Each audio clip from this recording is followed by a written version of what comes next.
Hi all, welcome back. നമ്മൾ ഇനി next നോക്കാൻ പോകുന്നതാണ് റെക്കഗ്നീഷൻ ഓഫ് ടോക്കൺസ്. നമ്മുടെ ലെക്സിക്കൽ അനലൈസർ ടോക്കണെ എങ്ങനെയാണ് റെക്കഗ്നൈസ് ചെയ്യുന്നതാണ് നമ്മൾ പറയാൻ പോകുന്നത്. ഓക്കെ, അപ്പോ ശരിക്കും ലെക്സിക്കൽ അനലൈസർ എന്നുള്ള ആ ഫേസ് എന്തൊക്കെ കാര്യങ്ങൾ തുടക്കം മുതൽ അവസാനം വരെ ചെയ്യുന്നുണ്ട് എന്നൊരു ഫ്ലോയിൽ നമുക്ക് നോക്കാം. അപ്പോൾ ടോക്കൺ റെക്കഗ്നീഷൻ, ലെക്സിക്കൽ അനലൈസർ എന്തൊക്കെ കാര്യങ്ങളാണ് ചെയ്യുന്നത്? നമ്മൾ നേരത്തെ കഴിഞ്ഞ വീഡിയോയിൽ പഠിച്ചിരുന്നു, ഇൻപുട്ട് ബഫറിംഗ് എന്ന് പറഞ്ഞൊരു സംഭവം പഠിച്ചിരുന്നു അല്ലെ. ഇൻപുട്ട് ബഫറിംഗ് എന്ന് പറഞ്ഞു കഴിഞ്ഞാൽ എന്താണ്? നമ്മളൊരു ബഫർ യൂസ് ചെയ്തിട്ട് എന്ത് ചെയ്യുക, നമ്മുടെ ഇൻപുട്ട് സോഴ്സ് കോഡിനെ ബഫറിലേക്ക് നമ്മൾ ലോഡ് ചെയ്യും അല്ലെ. എന്നിട്ടാണ് അവിടെ ലെക്സിക്കൽ അനലൈസർ സ്കാനിങ് തുടങ്ങുന്നത് അല്ലെ. അപ്പം അവിടെ ലെക്സിം ബിഗിനിങ് എന്ന് പറഞ്ഞൊരു പോയിന്റർ ഉണ്ട്, പിന്നെ ഫോർവേഡ് പോയിന്റർ ഉണ്ട്. അങ്ങനെ രണ്ട് പോയിന്റേഴ്സ് നമ്മൾ യൂസ് ചെയ്യുന്നു. ഈ കാര്യങ്ങളൊക്കെ നമ്മൾ കഴിഞ്ഞ വീഡിയോയിൽ പറഞ്ഞതാണ് അല്ലെ, ഇൻപുട്ട് ബഫറിംഗ് എന്ന് പറഞ്ഞ സംഭവം. അപ്പം ഇൻപുട്ട് ബഫറിംഗ് വെച്ച് നമുക്ക് തുടങ്ങാം. അപ്പൊ ഇൻപുട്ട് ബഫറിംഗ് എന്ന് പറഞ്ഞു കഴിഞ്ഞാൽ എന്താ? നമ്മുടെ സോഴ്സ് കോഡിനെ ലെക്ചർ റീഡ് ചെയ്യുന്നത് സ്ട്രീം ഓഫ് ക്യാരക്ടേഴ്സ് ആയിട്ടാണ്. ഓക്കെ, അപ്പൊ ഈ ബഫർ, അതിന് വേണ്ടിയിട്ടാണ് ഈ ബഫർ യൂസ് ചെയ്യുന്നത്. അപ്പം ബഫറുകൾ, one buffer scheme, two buffer scheme എന്നൊക്കെ നമ്മൾ പറഞ്ഞിരുന്നു അല്ലെ. അപ്പം ബഫർ പെയേഴ്സ് യൂസ് ചെയ്തിട്ടാണ് നമ്മുടെ സോഴ്സ് കോഡിനെ എന്താ ഈ പറയുന്ന ബഫറിലേക്ക് ലോഡ് ചെയ്യുന്നു. എന്നിട്ട് നമ്മുടെ ലെക്സിക്കൽ അനലൈസർ സ്കാനിങ് തുടങ്ങുന്നു. ഓരോ ക്യാരക്ടർ ബൈ ക്യാരക്ടർ ആയിട്ട് ഇങ്ങനെ സ്കാനിങ് തുടങ്ങുന്നു. ഓക്കെ, ഇനി ഇങ്ങനെ സ്കാനിങ് ചെയ്ത് കഴിയുമ്പോഴത്തേക്കിനും ലെക്സിക്കൽ അനലൈസർ എന്ത് ചെയ്യും? ടോക്കണുകളെ ക്രിയേറ്റ് ചെയ്യും അല്ലെ. അതായത് ലെക്സീംസിനെ ക്രിയേറ്റ് ചെയ്യും. ലെക്സീം എന്ന് പറയുന്നത് എന്താ? മീനിങ് ഫുൾ വേർഡ് ആണ്. അതിൽ നിന്ന് ടോക്കണെ ക്രിയേറ്റ് ചെയ്യുമെന്നാണ് പറഞ്ഞത് അല്ലെ. അപ്പൊ ടോക്കണെ ക്രിയേറ്റ് ചെയ്യുന്നത് എന്ത് യൂസ് ചെയ്തിട്ട്, അല്ലെങ്കിൽ എന്ത് ടെക്നിക്ക് യൂസ് ചെയ്തിട്ടാണ് ടോക്കണെ ക്രിയേറ്റ് ചെയ്യുക? അതിനാണ് നമ്മൾ പാറ്റേൺ മാച്ചിങ് എന്ന് പറഞ്ഞ ടെക്നിക്ക് അല്ലെ. അപ്പം പാറ്റേൺ മാച്ചിങ് ടെക്നിക്ക് യൂസ് ചെയ്തിട്ടാണ് ഈ ടോക്കണുകളെ എന്ത് ചെയ്യുക, ഐഡന്റിഫൈ ചെയ്യുന്നത് അല്ലെ. ലെക്സിക്കൽ അനലൈസർ ഐഡന്റിഫൈ ചെയ്യുന്നത്. അപ്പം എന്താ ചെയ്യുന്നത് പറഞ്ഞു കഴിഞ്ഞാൽ, നമ്മൾ ടോക്കണെ ഡിഫൈൻ ചെയ്യുന്ന എങ്ങനെ? റെഗുലർ എക്സ്പ്രഷൻ വെച്ചിട്ട്. അതായത് ടോക്കൺസ്, ഇതാണ് ടോക്കൺ അല്ലെ. ടോക്കണെ നമ്മൾ ലെക്സിക്കൽ അനലൈസറിന് പറഞ്ഞു കൊടുക്കുന്നത് റെഗുലർ എക്സ്പ്രഷൻസ് വെച്ചിട്ടാണ് അല്ലെ. അപ്പം ആ റെഗുലർ എക്സ്പ്രഷൻസിന്റെ പാറ്റേൺ വെച്ചിട്ട് ആ പാറ്റേണും നമ്മുടെ ഇൻപുട്ട് സോഴ്സ് കോഡിലെ പാറ്റേണും തമ്മിൽ മാച്ച് ആവുകയാണെങ്കിൽ അതിനെ ടോക്കൺസ് ആയിട്ട് കൺവേർട്ട് ചെയ്ത് മാറ്റുകയാണ് ചെയ്യുന്നത് അല്ലെ. അപ്പം നമ്മൾ ടോക്കണെ ഡിഫൈൻ ചെയ്യുന്ന റെഗുലർ എക്സ്പ്രഷൻ വെച്ചിട്ടാണ്.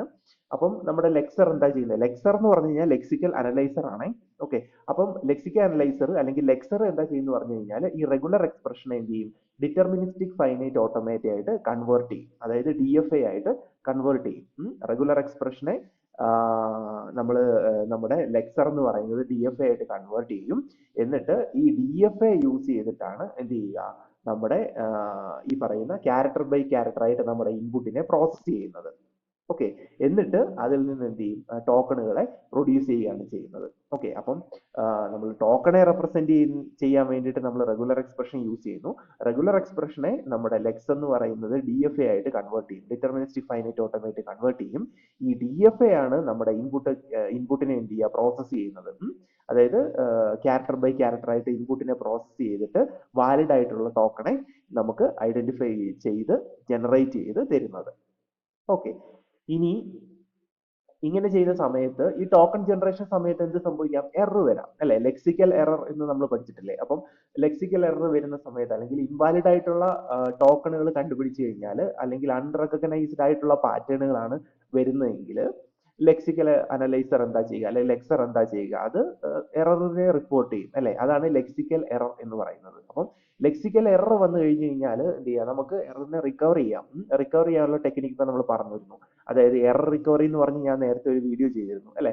അതിൽ panic mode of error recovery എന്ന് പറഞ്ഞിട്ടില്ലായിരുന്നു. അപ്പൊ അവിടെ എന്ന് പറഞ്ഞു കഴിഞ്ഞാൽ നമ്മൾ ഇൻവാലിഡ് ആയിട്ടുള്ള ക്യാരക്ടേഴ്സിനെ സ്കിപ്പ് ചെയ്യാം, അല്ലെങ്കിൽ മിസ്സിംഗ് സിമ്പിളിനെ നമുക്ക് പുതുതായിട്ട് ഇൻസേർട്ട് ചെയ്ത് കൊടുക്കാം, പിന്നെ ട്രാൻസ്പോസ് ചെയ്യാം. അങ്ങനെ കുറെ ടെക്നിക്കുകൾ പറഞ്ഞിരുന്നു അല്ലെ. അപ്പം ആ പറഞ്ഞ ടെക്നിക്കുകളൊക്കെ അവിടെ എറർ റിക്കവറിക്ക് വേണ്ടിയിട്ട് യൂസ് ചെയ്യുന്നുണ്ട്. ഓക്കെ, അപ്പൊ ഇത്രയും കാര്യങ്ങളാണ് ഒരു ടോക്കണെ റെക്കഗ്നൈസ് ചെയ്യാൻ വേണ്ടിയിട്ട് നമ്മുടെ ലെക്സിക്കൽ അനലൈസർ യൂസ് ചെയ്യുന്നത്. ഓക്കെ, അപ്പം ലെക്സിക്കൽ അനലൈസർ ടോക്കണെ റെക്കഗ്നൈസ് ചെയ്യുന്നത് റെഗുലർ എക്സ്പ്രഷനും ഫൈനൈറ്റ് ഓട്ടോമേറ്റയും പാറ്റേൺ മാച്ചിങ് എന്ന് പറയുന്ന ഈ 3 ടെക്നിക്കുകളാണ് അവിടെ യൂസ് ചെയ്യുന്നത്. ഓക്കെ, റെഗുലർ എക്സ്പ്രഷൻ യൂസ് ചെയ്യുന്നുണ്ട്, ഫൈനൈറ്റ് ഓട്ടോമേറ്റ് അവിടെ യൂസ് ചെയ്യുന്നുണ്ട്, പിന്നെന്താണ്, പാറ്റേൺ മാച്ചിങ് ടെക്നിക്ക് അവിടെ യൂസ് ചെയ്യുന്നുണ്ട്. ഓക്കെ, അങ്ങനെയാണ് നമ്മുടെ ലെക്സിക്കൽ അനലൈസർ എന്ന് പറയുന്ന ഇൻപുട്ടിനെ സ്കാൻ ചെയ്യുന്നു. എന്നിട്ട് ഇൻപുട്ടിനെ എന്ത് ചെയ്യുക? വാലിഡ് ആയിട്ടുള്ള ടോക്കണുകളായിട്ട് ഗ്രൂപ്പ് ചെയ്യുന്നു. എന്നിട്ട് ഈ ടോക്കണുകളെ, ഈ സ്ട്രീം ഓഫ് ടോക്കൺസിനെ എങ്ങോട്ടാണ് കൊടുക്കുന്നത്? ലെക്സിക്കൽ അനലൈസർ സിന്റാക്സ് അനലൈസർ എന്ന് പറയുന്ന സെക്കൻഡ് ഫേസിലേക്കാണ് ഈ ഒരു സ്ട്രീം ഓഫ് ക്യാരക്ടേഴ്സിനെ പാസ് ചെയ്ത് വിടുന്നത്. ഓക്കെ, അതായത് സിന്റാക്സ് അനലൈസറിനെ നമ്മൾ പാഴ്സർ എന്നാ പറയുന്നത് അല്ലെ. സെക്കൻഡ് ഫേസ് ആണല്ലോ പാഴ്സർ. അപ്പം ലെക്സിക്കൽ അനലൈസർ ജനറേറ്റ് ചെയ്തെടുക്കുന്ന ടോക്കണുകളെയൊക്കെ നമ്മൾ സിന്റാക്സ് അനലൈസറിലേക്ക് അല്ലെങ്കിൽ പാഴ്സറിലേക്ക് പാസ് ചെയ്ത് കൊടുക്കുകയാണ് ചെയ്യുന്നത്. ഓക്കെ, അപ്പൊ ഇതാണ് നമ്മുടെ എന്താണ് ലെക്സിക്കൽ അനലൈസർ എന്ന് പറയുന്നത്. മൊത്തത്തിൽ ചെയ്യുന്ന കാര്യം ഇതാണ്. ഓക്കെ, അത്രേ ഉള്ളൂ. ഇനി ഇപ്പൊ ഒരു എക്സാമ്പിൾ നോക്കിയാൽ, ലെക്സിക്കൽ അനാലിസിസിന്റെ എക്സാമ്പിൾ നോക്കാം. ഇതാണ് നമ്മുടെ ഒരു ഇൻപുട്ട് സോഴ്സ് കോഡിലെ ഒരു സ്റ്റേറ്റ്മെന്റ് ആണെന്ന് വിചാരിക്കുക. അതായത് നമ്മുടെ ഒരു program int sum is equal to A plus B into 5. Okay, പ്രോഗ്രാമിൽ ഒരു സ്റ്റേറ്റ്മെന്റ് ആണ്. അപ്പം ഈ ഒരു സ്റ്റേറ്റ്മെന്റിനെ ലെക്സിക്കൽ അനലൈസർ എന്ത് ചെയ്യും? ഈ സ്റ്റേറ്റ്മെന്റുകളെ എന്താ ചെയ്യുക? ബഫറിലേക്ക് സ്റ്റോർ ചെയ്യാണ് ചെയ്യുന്നത് അല്ലെ. ഫസ്റ്റ് ബഫറിലേക്ക് ലോഡ് ചെയ്തിട്ട് സ്കാനിങ് തുടങ്ങും. എന്നിട്ട് പാറ്റേൺ മാച്ചിങ് ആണ് ചെയ്യുന്നത്. അപ്പൊ പാറ്റേൺ മാച്ചിങ് എന്ന് പറയുന്നത് എങ്ങനെയാ ചെയ്യുന്നത്? നമ്മുടെ റെഗുലർ എക്സ്പ്രഷനുമായിട്ട് മാച്ച് ചെയ്ത് നോക്കും. ഓക്കെ, നമ്മുടെ ടോക്കണുകൾ നമ്മൾ റെഗുലർ എക്സ്പ്രഷൻ വെച്ചിട്ടാണ് റെപ്രസെന്റ് ചെയ്യുന്നത്.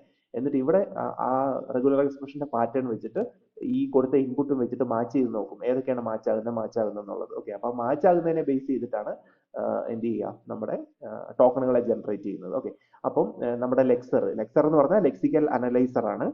അപ്പൊ ലെക്സർ ജനറേറ്റ് ചെയ്യുന്ന ടോക്കൺസ് ഉണ്ടോ, ഈ റൈറ്റ് സൈഡ് ഞാൻ കാണിച്ചിരിക്കുന്നുണ്ടല്ലോ. ഈ ഒരു ഇത് നോക്കിക്കഴിഞ്ഞാൽ, സ്റ്റേറ്റ്മെന്റ് നോക്കിയാൽ ലെക്സർ ജനറേറ്റ് ചെയ്യുന്ന ടോക്കൺ ഇതൊക്കെയാണ്, ലെക്സീംസ്. ഓക്കെ, ഇന്റ് കീവേഡ് ആണ്. ഓക്കെ, ടോക്കൺ അതായത് കീവേഡ് ടൈപ്പിലേക്ക്, ടോക്കൺ ടൈപ്പ് എന്ന് പറഞ്ഞാൽ കീവേഡാണ് വരുന്നത്. ഇന്റ് സം ആണ് ഐഡന്റിഫയർ വരും.